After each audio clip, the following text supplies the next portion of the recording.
Hello and welcome to today's video. Today's video is a look at Grand Minicon that was in Grand Island, Nebraska this past Saturday.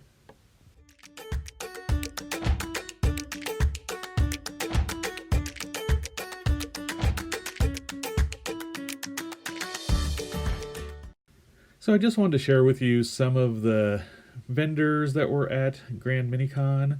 So we have Lenny Vernon. It's an incredible indie comic. We also have the art of Lee Bokma. I actually have quite a few pieces of Lee's in my art room. He does a lot of Masters of the Universe and other 80s properties, but he also does some modern stuff and some original artwork. I'm a huge Masters of the Universe fan, so that stuff definitely appeals to me. So if you're interested in things like that, be sure to check them out. I'll also have links to all the other exhibitors in the description box below. This table here was just some of the stuff you could get at the con. They did have some free items if you played a little game of pachinko. I think that's how you say it.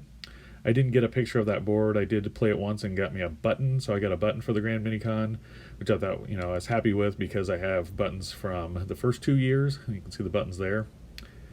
But I have buttons for the first 2 years of the regular con, and that will be back in March, or coming back in March, I should say. And then we have Tank Zombie Studios. So Axton there on the left is the one that does all my digital work. And I have a lot of both Axton and Jesse's artwork up in my art room as well. Next up, we have Paranormal Dad's podcast and Daydream Instruction Manual podcast. So if you like listening to podcasts, be sure to check them out. I believe they're both based out of the Omaha area, but I could be incorrect on that. I will have the information for them as well in the description box down below. So be sure to check them out.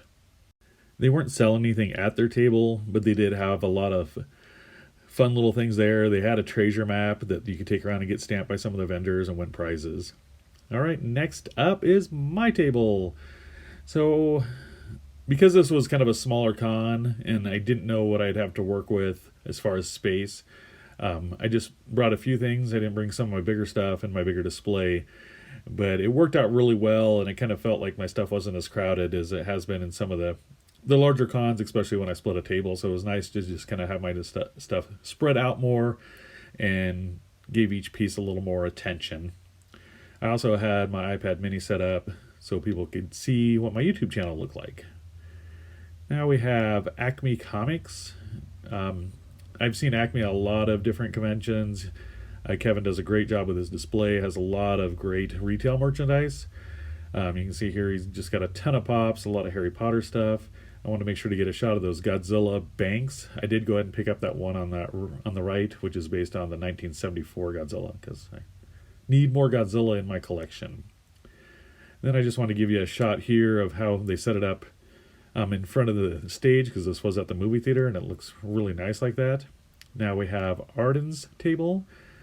So you can see all the incredible artwork she does. She does a lot of postcards of her artwork and prints, but she also has the originals available to purchase.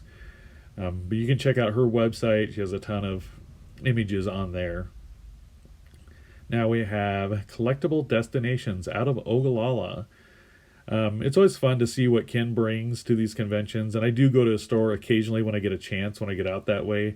He has a lot of comics, including key issues like this first appearance of Punisher here.